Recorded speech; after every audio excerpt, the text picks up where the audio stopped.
好，谢谢主持人。Thank you so much for all the presentations and for hosting the session. Now we'd like to invite the host for program session 3. Please give a warm welcome to Dr. Chao Yang Kru. 掌声欢迎。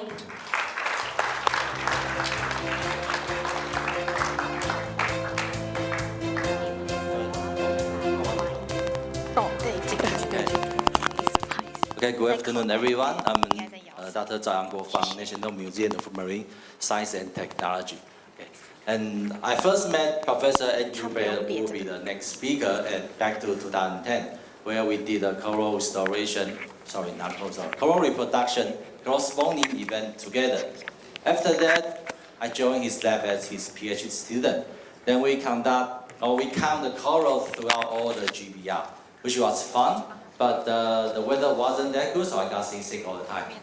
And so Andrew spent all his career counting corals or tracing corals all over the world, not only on the GBR, Red Sea or probably not Caribbean, but the Coral Triangle, of course. So today he will kind of wrap up his entire career experience of coral taxonomy and bring us some new insight into the coral taxonomy. So that's a big pause to welcome Professor Andrew Baird.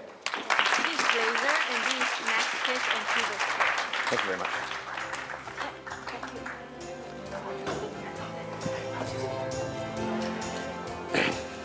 Thanks very much for that introduction, CY, and thanks very much to Delta for inviting me to come here. I've been coming to Taiwan for many years and always enjoy my time here, and thanks very much for everyone for coming today. It's a lot bigger than I was expecting, so which is good to see. Okay, so today I'm going to talk to you about the importance of coral taxonomy as for reef restoration and conservation. As CY mentioned, I have been travelling around the planet for many years and putting names on corals. And it became apparent to me, really during the course of CY's PhD, that most of the names that I was using were likely to be incorrect. There was just so much variation that we were seeing in the field that's just not captured in the guidebooks. And that was really where my interest in taxonomy began. And so certainly my focus for the last 4 or 5 years has been on coral taxonomy, and there's an enormous amount of work to do. I'll run through today. I'll first of all explain what taxonomy is very briefly, and then I'll explain why we need a new taxonomy. So I'll sort of walk you through the existing taxonomic framework that we've been using for the last 20 years and point out why it needs to be revisited. Then I'll describe some of the work that we're doing as part of Project Phoenix. And then just I'll touch on why taxonomy is important for restoration and conservation. Okay, so taxonomy, it really is the foundation stone of all biological sciences. So, it's defined as the science of classifying organisms and arranging them into groups to understand relationships between species. So, it's not just describing them, it's trying to capture the evolutionary history as well. So taxonomists discover, describe, name, compare and identify species. And yes, a robust taxonomy is essential for the effective conservation and management of biodiversity. So, the bottom line is if you can't identify a species and you don't know where it occurs, it's impossible to even begin to conserve it. Okay, and so this is the taxonomic framework that everyone who works on corals will be familiar with. In 2000, Charlie Veron put together a 3-volume set, Corals of the World. It effectively summarised, Charlie's interpretation of 250 years of taxonomy that had gone on before it. And I think what most people don't realise, most people that were introduced to coral taxonomy through this book, don't understand what a turbulent history that was. Charlie recognised 18 families, 112 genera, and about 800 species. But until that point in time, there'd be more than 2,200 coral species that had been described. Now, since 2000, so Charlie's work was based on essentially just morphology. And so when people started to use the molecules, it very rapidly became apparent that this scheme was deeply flawed. So not a single one of Charlie's 18 families was monophyletic. Indeed, very few of the genera are monophyletic. I think, there's 112 genera. There's about 70 of them that are still fairly okay, but most of them, the rest have serious problems. And yes, of those 800 species, again, this is where the work has just begun.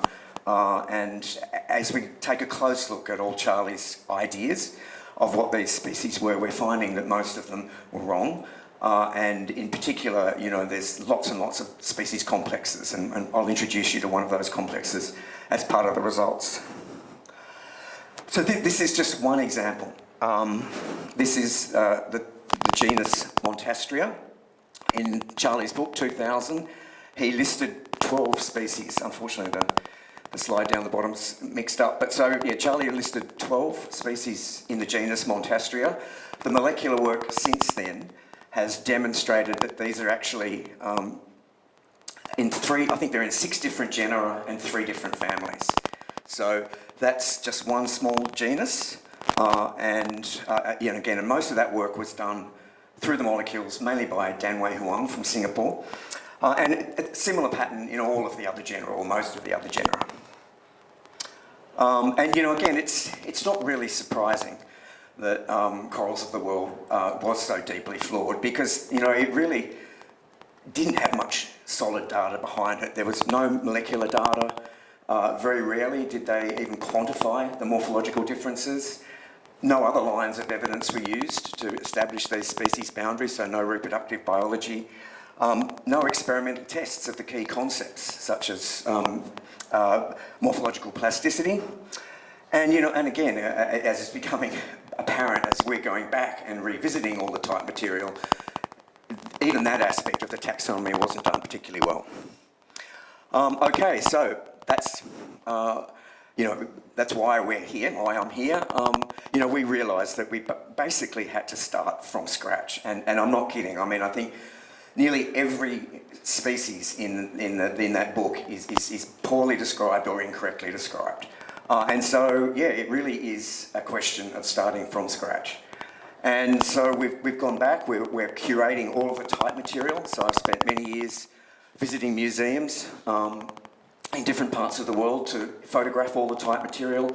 We've got together all the original descriptions. There's something like 350 texts that we've downloaded and have copies of them all. Our aim is to test all of the nominal species, not just those that are considered valid, and that there's 2,200 of those species.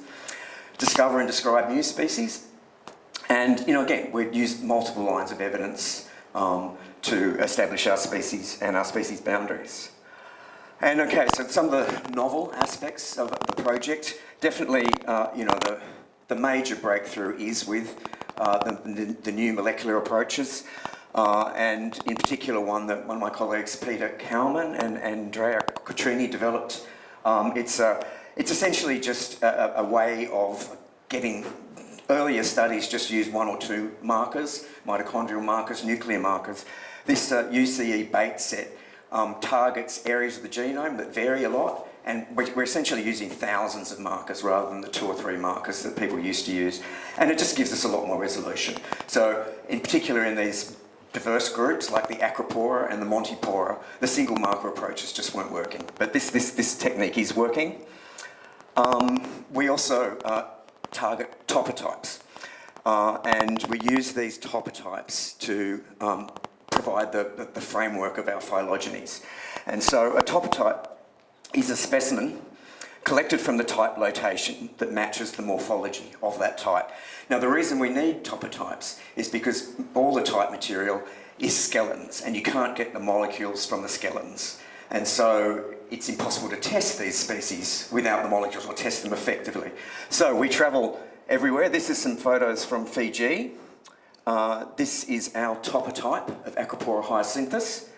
Here is the actual type itself in the Smithsonian Institute, and here's our skeleton. So you can see that it's a very good match. So that's what Acropora hyacinthus looks like. That's the real deal.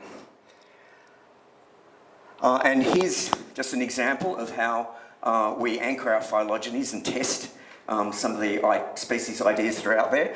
So our topotype for hyacinthus is here in black, and then we've got topotypes for another couple of species as well. And in blue are all the currently available genomes for Acropora hyacinthus. So these are sequencing projects in Australia, Japan, and elsewhere that have called their coral Acropora hyacinthus. And you can see that none of them are actually hyacinthus. In fact, one of them is much closer to Cytherea than hyacinthus. And we've tested the about 23 Acropora genomes that are currently available, and only 1 or 2 of them have been correctly identified. So it's that just shows how fundamental these differences are. And yes, and as I mentioned earlier, we're testing all the nominal species. Typically, if people do a taxonomic revision, they'll just go and look at the accepted species and test them. But what we're finding, and as I'll present here, Acropora hyacinthus has something like 12 or 13 junior synonyms. So, so we go out and we look for topotypes to test all of those synonyms. And okay, so now I'll just run you through a couple of the projects that we've been doing. We're doing taxonomic revisions. Now, we focused on the Acropora, and so that's the most mature of our studies. And we're doing it clade by clade. So in 2020, Peter Cowman published a paper that established that there was a really nice, neat 6-clade structure in the Acropora. Acropora tenuis is in clade 1. And again, so we explored the tenuis concept, the tenuis area of the clade. That was published by Tom Bridge last year. We've just published a paper looking at the hyacinthus clade. We've got students working on the Florida clade. We've got another student looking at Turbinaria, another student looking at Montipora. So these are a number of the areas that we're working at. These are the results of the work that we just published in the hyacinthus clade. And so, yes, the hyacinthus-like table corals, we've discovered in our sampling that went from sort of Western Australia all the way to Fiji and up into Japan and Tahiti. So we established that there were actually 17 genetic lineages. So this one species is actually, just within the range that we sampled, 17 different genetic lineages. 2 of them were valid species, Hyacinthus and Spicifera. 4 of them were junior synonyms of Hyacinthus. 5 new species, and 6 lineages that we just didn't have enough data to resolve. I mean, they're almost certainly good species, but yeah, we just didn't have the data to run with it. And so, again, the putative range of Hyacinthus is all the way from the Red Sea to the Eastern Pacific, and within that range, it's likely to be more than 20 species. And the real Hyacinthus, yes, is restricted to the South Pacific. So it's on the Barrier Reef. It's in Fiji, which is where it was described, but it's definitely not in Taiwan or Japan. Okay, these are just the photos of the 5 new species that we described. And so you can see that they're all, except for this one, table-like corals, and they have all been mistaken for hyacinthus in the past, including by me.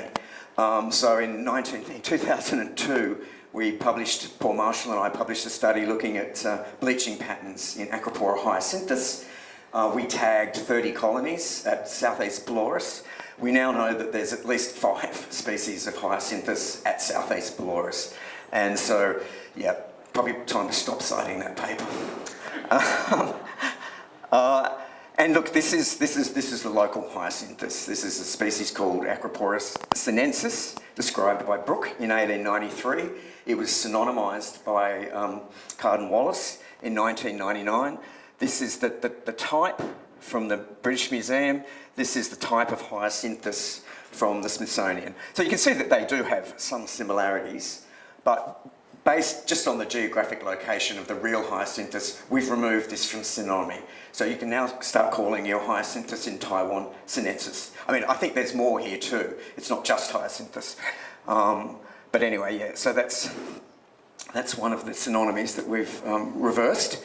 Okay, and another thing that we do is regional revisions. So in particular, we've been working with Francesca Benzoni on a revision of the aquapora in the Red Sea, and we've been doing a lot of work on the Barrier Reef, of course. And just a quick summary of the work with Francesca. So Veron lists 58 aquapora species as occurring in the Red Sea. Our sampling, like we've got 3,000 specimens, we've sampled the length of the Red Sea. We've got only 18 distinct genetic lineages. And again, we've gone back, looked at all the type material. 14 of those are valid, 4 are undescribed. But the other amazing thing about the Red Sea fauna is that almost all of these guys are restricted to the Red Sea. 10 of these 18 species only occur in the Red Sea. 7 of them sort of spill out into Africa and Socotra, Yemen, and only one of them occurs even in the Western Indian Ocean. So none of these Red Sea species occur even as far as the Maldives. None of them are in Australia. So any aquapora that was originally described from the Red Sea, it's just not. It's not in the Pacific. Yes, and so we've done lots of biodiversity surveys, and we're seeing a very similar picture almost everywhere we go. This is just some preliminary data from Lizard Island. Again, we haven't published this, but so we collected 300-400 samples at Lizard Island.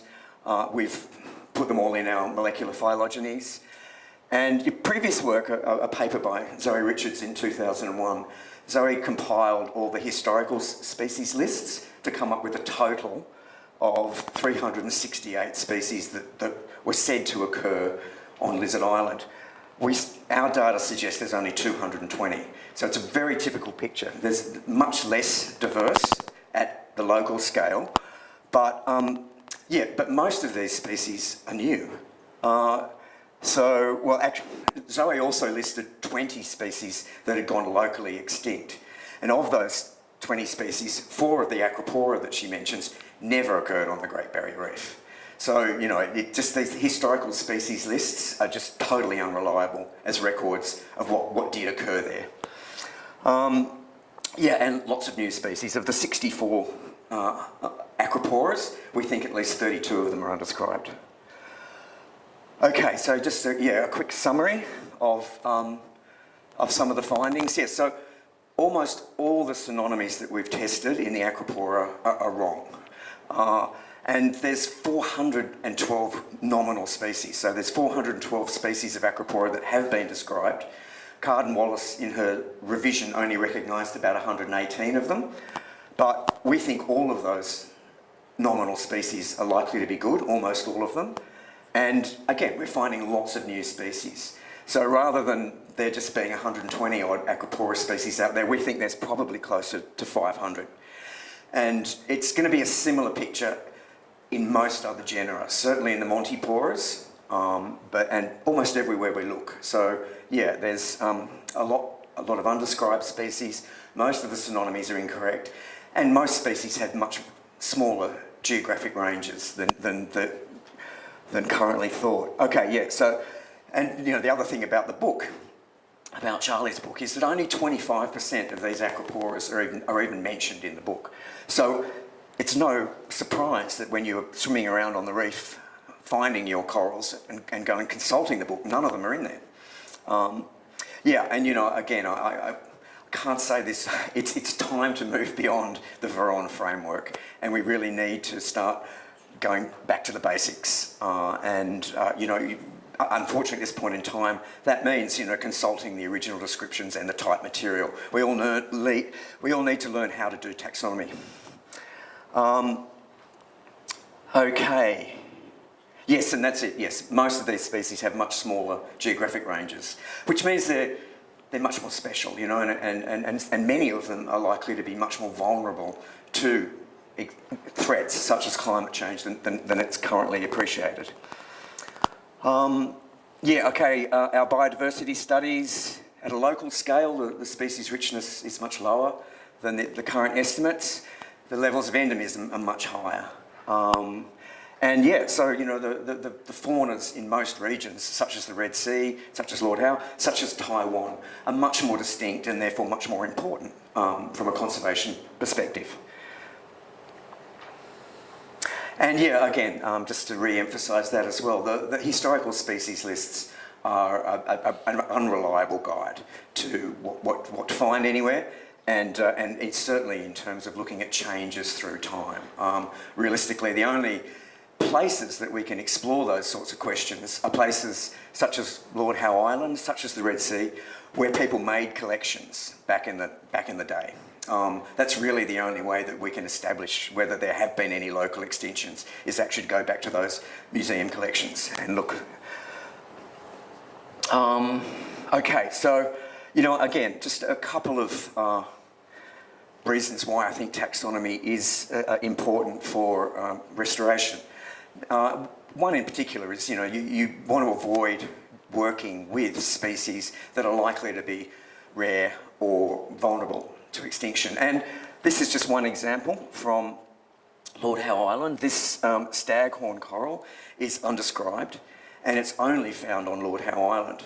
So if you got it in your head to do some, you know, restoration and chose this species on Lord Howe Island, there's probably only 20 or 30 colonies of this species. So it's possible that you could drive something like that to extinction if things didn't work out well.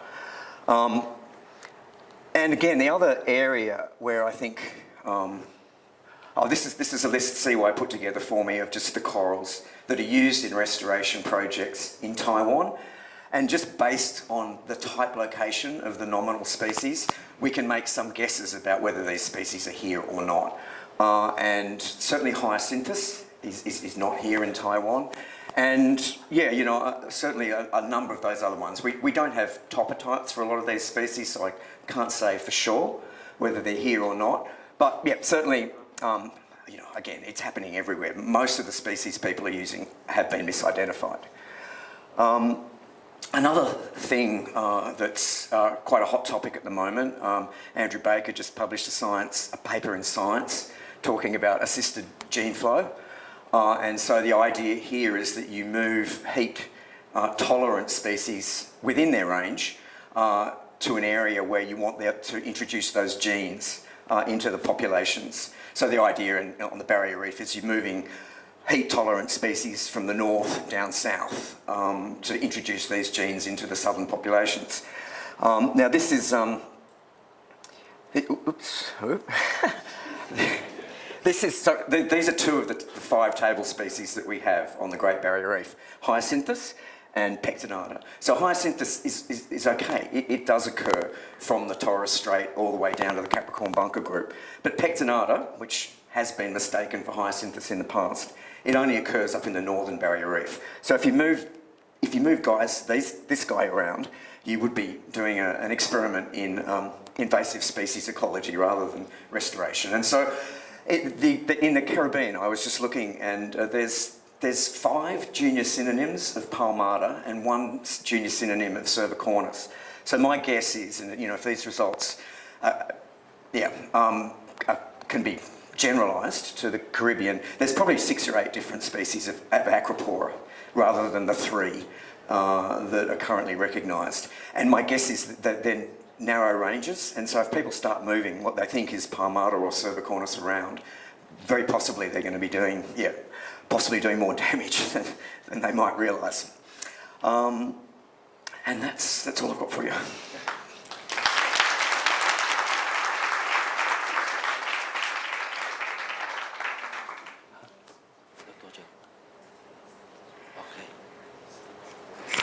Okay, thank you, Andrew. Very nice talk, and people probably start to feel like the headache or how to identify corals. Okay, so we got like about 10 minutes. Yes, Vianney first.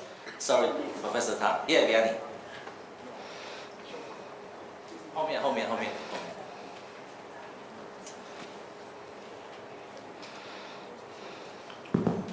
Thank you. I really love your talk. I think you really actually it's clarifying actually many things actually when we speak about coral restoration. I have one question because I define myself more as an ecologist. Previous talk we have been talking a lot about AI, and I just want to have your opinion. In one side, actually, in ecology, we try to generalize pattern, and I mean, Pocillopora will just be Pocillopora, Acropora will just be Acropora. And so now we are using AI. How do you see AI versus actually the progress actually we do in molecular taxonomy? And how do you think we can, if it's possible to merge both and how to do it? I have no experience in AI, but my guess is that you could definitely train a model to identify corals, probably more effective than humans, no question. You just need good input data, and I know there's a couple of papers that have already tried to do it, mainly on corals in the Caribbean, I think, and maybe the taxonomy in the Caribbean is a little bit more stable. But that's it, unless you know what to tell the machine, it's going to be useless. So again, I think it's possible, but it does rely on having that robust framework to teach the models. Again, I think really the upshot is we're years away from a robust Scleractinian taxonomy, and so for conservation in particular.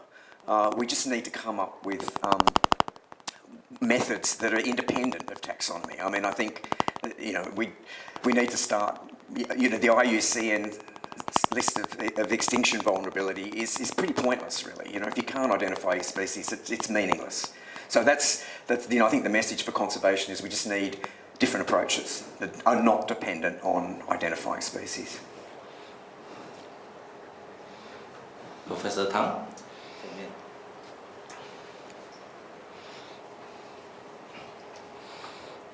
Hi, Andrew. Thank you so much. I really need the painkiller. Okay. So, but it's fantastic you work on this. But my question is, because you're only one group, we need all the people to get help. So, from your point of view, do you have any SOP or something? The method. Most of the corals, if not all, can be identified using this so-called SOP, or you don't believe there's SOP there, so you need something, other methods, combine molecular, combine morphology, topology, whatever, and then ends up that we can correct those corals have been identified. Okay. I have a second question, but please. Yeah, look, again, I think it's doable. We're only one group, but it's a big group. We've got people working everywhere and in all the important locations too. So the key to a robust taxonomy is collecting the topotypes, testing the nominal species.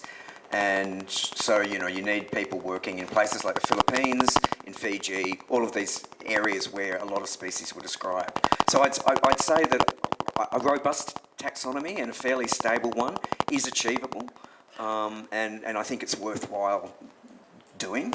But yes, a lot of work, and of course it has to be a huge international endeavour. And the next question. Okay, so next question is a quick one. Because as you mentioned that the molecular methods which have become available, and then we revisit the scholar list, and then you find something actually different.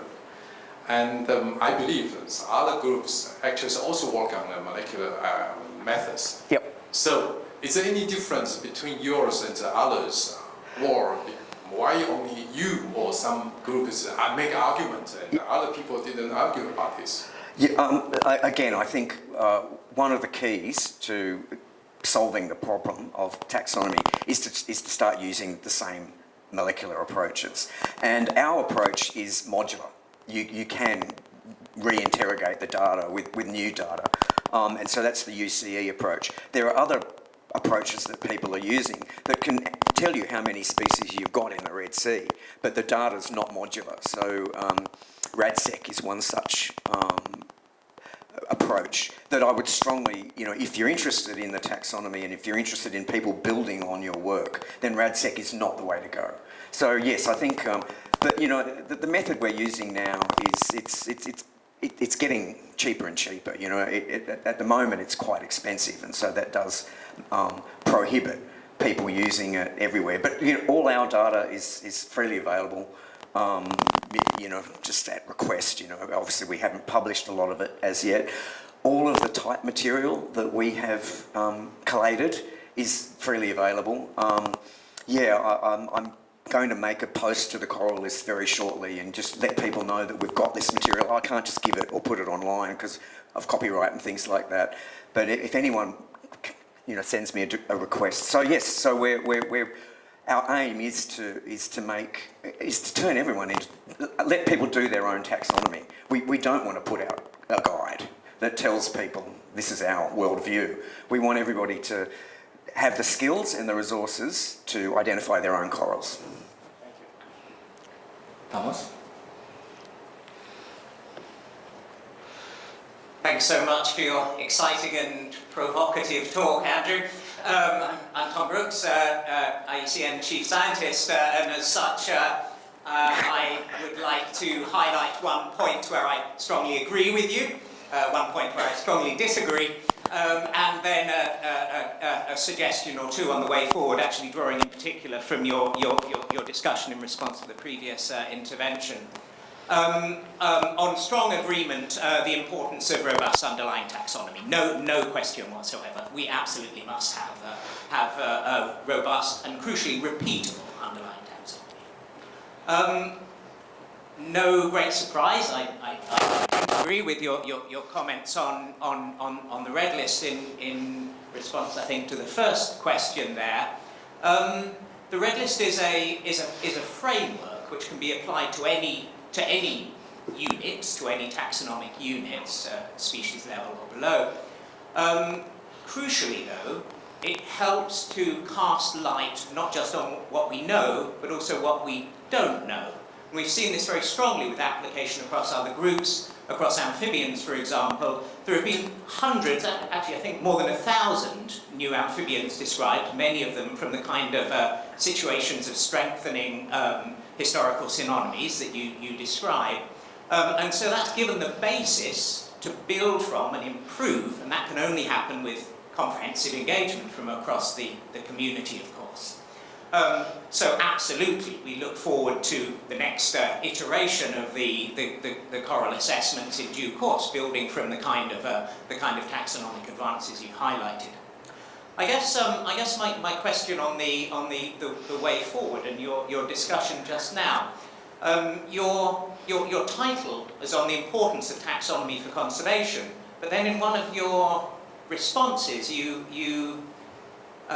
said that we need taxonomy-independent frameworks to move forward. How do you reconcile those two? And I guess in particular, how do we get to the point of putting taxonomy into the hands of conservation policy and practice, and indeed into the hands of citizens, of divers, of everybody, to be helping to advance the mobilisation of data that can feed back to support management. Thanks. Yeah. Look, I think the taxonomy has to be introduced. I take your point about the red list, and I can certainly see that it's been spectacularly successful for many organisms. I think there are just certain aspects of most marine invertebrates that make them difficult to assess population trends and things like that. But as you say, the framework is there, and it's flexible too, I imagine. So certainly it could be tinkered with, modified to be more useful for corals. Yeah. So and again, and I think at a local scale too, like Australia has endangered species legislation, and we are toying with getting some of these small range endemics listed under the Australian legislation, because that's where the action needs to happen again, I think.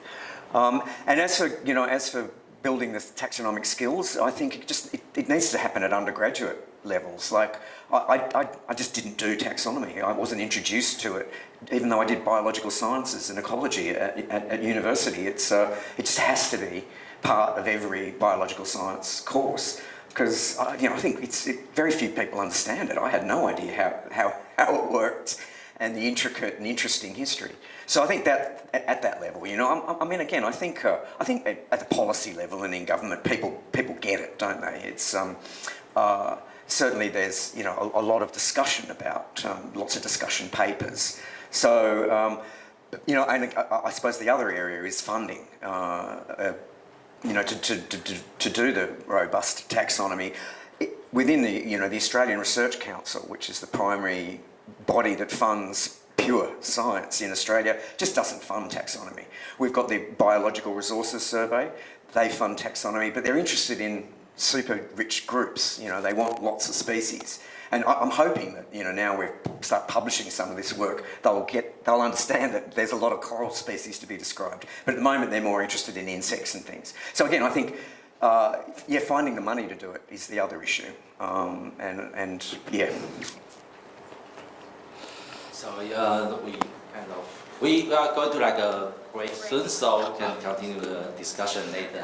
So that's thanks Professor Andrew Baird again. Good. Okay, thank you, Dr. Koo, and thank you for the wonderful presentations and the questions. We will now take a short break, so please enjoy the refreshment and feel free to continue the discussion with all the speakers and the poster presenters. Thank you. 那接下来呢，我们是茶歇时间。那因为接下来播放的影片我们会有中英文字幕，所以也请大家可以在这个时候归还口译耳机。那另外大家应该都有拿到我手上的这本书，那我们其实也有提供中文的版本，所以如果大家想要换成中文的版本的话，可以跟工作人员换取。谢谢。So our next session will begin at 5 p.m. So please come back at 5. Thank you so much.